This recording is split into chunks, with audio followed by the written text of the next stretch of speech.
Halo Sobat Jiwa, kembali lagi di Podcast Mar, Podcast Kesehatan Marjuki Mahdi.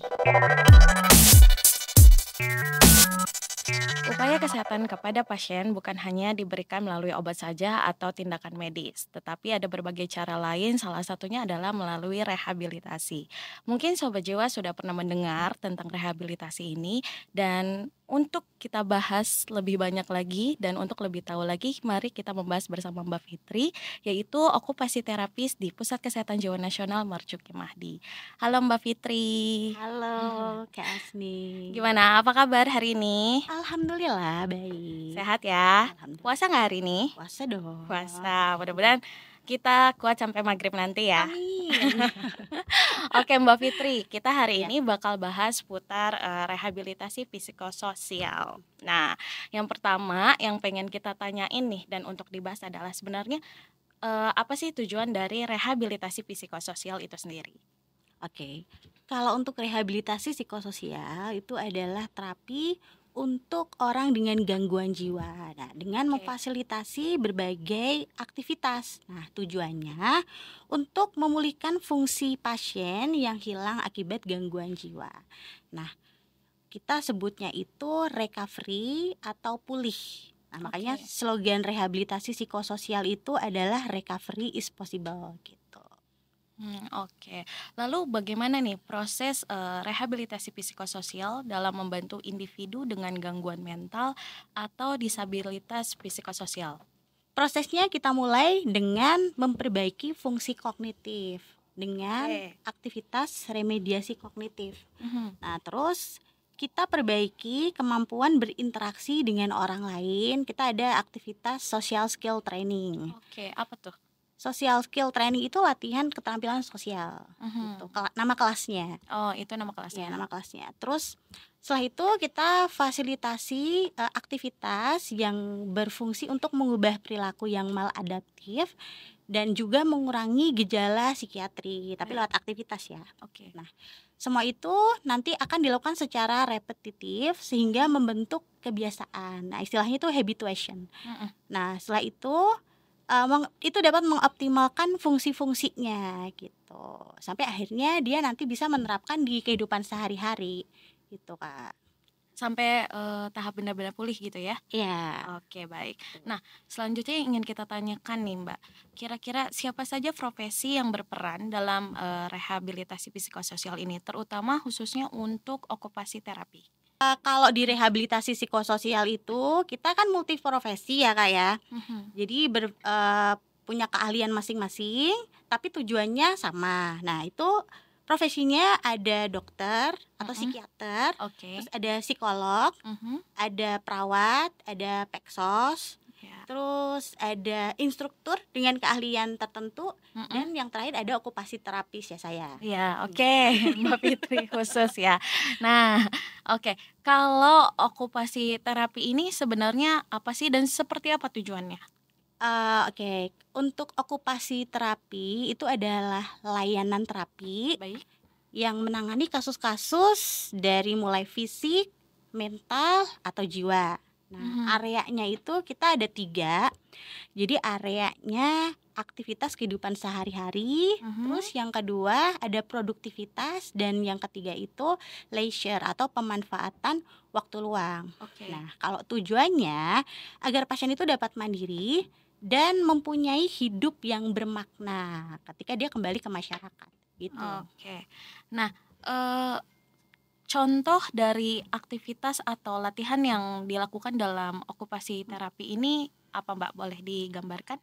Nah, kalau mengacu dari 3 area OT tadi, yang pertama kan aktivitas kehidupan sehari-hari. Mhm. Nah, kita di rehabilitasi psikososial punya kelas namanya kelas living skill atau life skill training. Oke. Jadi diawali dengan keseharian tentang perawatan diri Baik. yang dasar dulu. Kayak dia itu mampu mandi, terus menjaga kebersihan, kerapihan. Oke. Nah, setelah itu masuk ke keseharian yang berhubungan dengan lingkungan nih. Contohnya dia bisa membersihkan rumah, bisa mencuci baju, bisa melakukan manajemen obat sendiri, bisa menggunakan transportasi, sampai penggunaan teknologi gitu, Kak. Nah, itu kan yang pertama tuh tadi area yang keseharian. Terus yang area yang kedua itu ada namanya produktivitas. Nah, Oke. kalau produktivitas itu arahnya untuk kemampuan bekerja.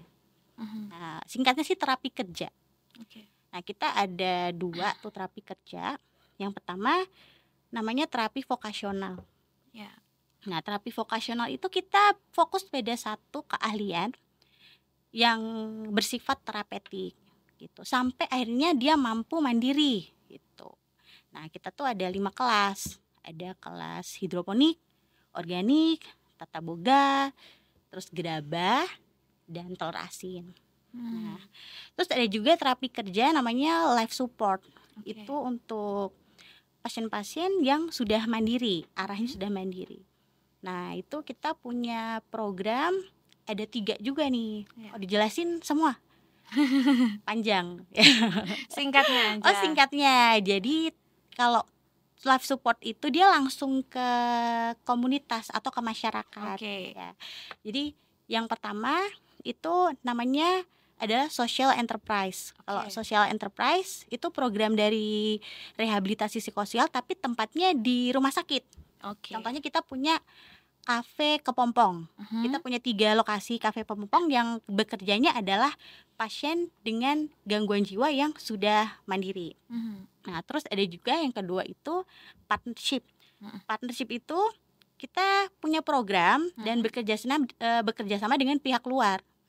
Oke. Nah, tapi lokasinya tetap ada di sini. Di rumah sakit juga. Ya, waktu itu kita pernah kerjasama sama toko roti. Nah, Mhm. dia buka di sini. Oke. Terus kita punya steam motor. Mhm. Terus kita juga waktu itu kantin juga kerjasama dengan kita. Mhm. Terus yang ketiga itu namanya supported employment. Kalau itu tuh arahnya udah kerja di luar, Kak. Oh. Jadi kita cuma supervisi aja. Contohnya waktu Ya. itu kita kerjasama sama toko gitu. Jadi pekerjaannya dari daycare yang sudah mandiri. Oke. Cukup Masih banyak ada, ya? iya masih ada lagi. Oke, Ya satu masih lagi? ada lagi Banyak? namanya leisure, itu pemanfaatan waktu luang. Nah ini Mhm. kegiatannya sih tujuannya biar mereka di rumah itu mampu memanfaatkan waktu luang dengan hal-hal positif. Jadi Oke. kita itu ada, karena kita lakuin juga ya, Mhm. ada terapi musik, Mhm. terapi gerak atau olahraga, Oke. terus ada art terapi, terus ada juga spiritual Oke. gitu. Banyak. Banyak ya. Dan Mm-mm. itu semua dilakukan di rumah sakit Marzuki Iya, Mahdi. dilakukan gitu. Oke, baik. Nah, Mbak, tadi kan cukup banyak ya variatif aktivitas yang Mm-mm. dilakukan gitu untuk Mm-mm. rehabilitasi terutama okupasi terapi ini. Mm. Nah, kira-kira ada nggak sih kisah sukses dari pasien atau yang inspiratif Mm-mm. yang bisa Mbak bagikan nih untuk sobat jiwa yang mendengar di rumah Oke. untuk memberikan gambaran seperti apa efektivitas dari terapi ini? Sebenarnya ada banyak ya, cuman mungkin aku sebutin beberapa aja. Mungkin Boleh. tergantung kondisinya ya. Oke. Jadi kita punya pasien waktu itu dengan kondisi bipolar. Mhm. Nah, setelah ikut berapa bulan sih, dia nggak sampai setahun. Alhamdulillah sekarang bisa bikin brand sendiri. Oh Tuh. ya, Itu dia wah. di kelas hidroponik tuh dia bisa bikin brand sendiri namanya Mhm. Hanponik. Gitu. Mhm. Bahkan ketika kuliah Mhm. dia jualan juga gitu, bikin pameran bahwa dia itu Oh. bisa bikin loh ini Mhm. hidroponik sendiri. Berarti dia memang sudah berdaya di luar gitu ya? Iya, bisa Oke. berdaya di luar. Terus Oke. ada lagi dia baru tahun kemarin dia lulus, itu dia ikut Mhm. 3 bulan. Mhm. Dia dari Tasikmalaya. Terus ketika kembali ternyata sampai masuk ke detik.com bahwa dia itu salah satu ODGJ yang berhasil produktif kembali dengan berjualan telur asin. Nah, kita ada kelas Oh. telur asin kan Iya, ya. ya. Dia sebulan itu bisa bikin 800 butir gitu. Pokoknya Sendiri. sendiri gitu. Wow. Bahkan sehari katanya 100 butir laku gitu. Konteksnya laku. Laku, Wah, iya. hebat banget ya berarti Iya, impactnya. dan masih banyak kisah-kisah lain sih. Itu nanti panjang ya Iya. ceritanya. Tapi itu cukup ini ya, Iya. sampai laku gitu 100 butir. Sampai laku dan dia cuma 3 bulan loh gitu. Hebat. Ternyata bisa produktif dari yang Iya. sebelumnya tidak, ternyata bisa gitu. Oke. Jadi sangat-sangat menginspiratif sekali gitu Iya. ya. Oke Mbak, selanjutnya nih yang pengen kita tanyakan. Kira-kira Apa sih keunggulan dari program rehabilitasi psikososial di Rumah Sakit Marzuki Mahdi? Oke, keunggulannya aktivitasnya itu kan banyak dan bervariasi. Terus kita Mhm. punya tahapan-tahapan, Mhm. mulai dari yang dasar Mhm. sampai dia akhirnya mampu menuju mandiri. Dan mandiri itu Oke. punya tahapan. Dia tuh mandiri ada tahapan personal. Terus ada mandiri secara sosial dan mandiri secara finansial. Tuh paling akhir itu mandiri finansial. Mmm. Terus untuk teman-teman yang mungkin ada di luar kota Bogor pengen ikut, kita juga punya Wisma Anggada gitu. Terus Mhm. kita juga bekerja sama dengan komunitas-komunitas seperti KPSI, Komunitas Peduli Schizofrenia Indonesia, Mhm. ada komunitas bipolar, Mhm. nah komunitas keluarga daycare. Nah, itu Oke. kita juga sering ada sharing bersama Mhm. setiap sebulan sekali di hari libur biasanya. Rutin ya? Rutin. Oke. Tuh. Ada lagi? Mmm, Ada apa lagi ya? saking saking banyaknya ya? Oh, lingkungannya kita juga, apa ya, support system kita bagus. Oke. Umpamanya kita, apa ya, pasien-pasien kita ada masalah, kita juga bisa, apa ya, memberikan solusi gitu dalam kesehariannya gitu. Mmm. Karena banyak profesi ya, Kak, ya, Iya. nggak cuma okupasi tapi juga profesi yang lain gitu. Oke. Nah, selanjutnya Mbak, bagaimana sih caranya bisa masuk jadi, rehabilitasi psikososial? Cara masuknya, jadi yang pertama harus konsultasi dulu nih dengan psikiater Oke. terkait dengan kondisi klinisnya. Karena untuk mengikuti rehabilitasi itu kan punya kriteria. Mhm. Nah, nanti kalau ternyata dinyatakan sesuai dengan kriteria, dokter akan memberikan surat rujukan untuk mengikuti rehabilitasi psikososial. Oke, Oke. nanti kalau sudah nih bisa ke rehabilitasi psikososial. Nah, Mhm. kita juga ada asesmen, wawancara dan tes-tes, tes IQ, tes screening kognitif. Mhm. Nah, nanti kalau sesuai dengan kriteria juga baru dinyatakan bisa mengikuti dan akan kita jelaskan lebih lanjut. Tapi kalau tidak ya berarti belum bisa gitu. Oke, baik. Berarti memang ada screening khusus di awal juga ya, Ada, supaya ada, bisa masuk ke rehab ada psikososial ini. begitu. Oke. Nah, biasanya Mbak, berapa lama proses, rehabilitasi psikososial ini? Oke, kalau sekarang itu yang paling cepet ya dari Mhm. mulai dasar atau awal sampai ke level mandiri itu paling cepet 3 bulan, Kak. Oke. Tapi tiap orang itu berbeda-beda. Mmm. Kemampuannya, terus, gangguannya itu beda-beda. Jadi tidak Oke. bisa sama kecepatan penyembuhannya.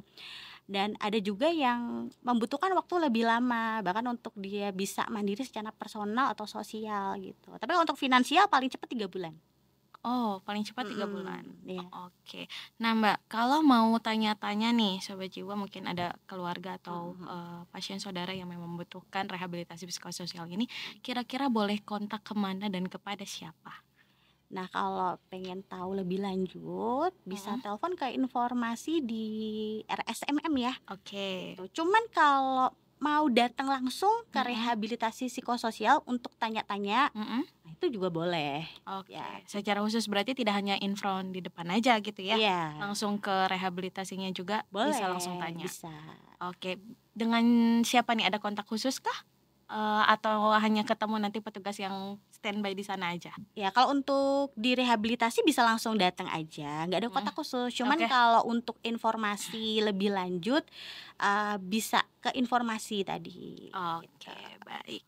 Oke, Mbak Fitri, kayaknya sudah Iya, lengkap semua kita kupas tuntas ya. Informasinya cukup lengkap nih. Dan Sobat Jiwa, rehabilitasi psikososial bukan hanya menjadi sebuah alternatif ya, tapi memang solusi yang sangat mungkin dibutuhkan untuk para pasien atau keluarga yang memang membutuhkan selain terapi obat dan juga medis. Dan rehabilitasi psikososial bisa menjadi alternatif bagi keluarga atau pasien yang ingin atau mau memperbaiki fungsi dari psikologis dan juga sosial. Dan jangan ragu-ragu untuk tanyakan kepada kontak yang sudah kami sebutkan tadi.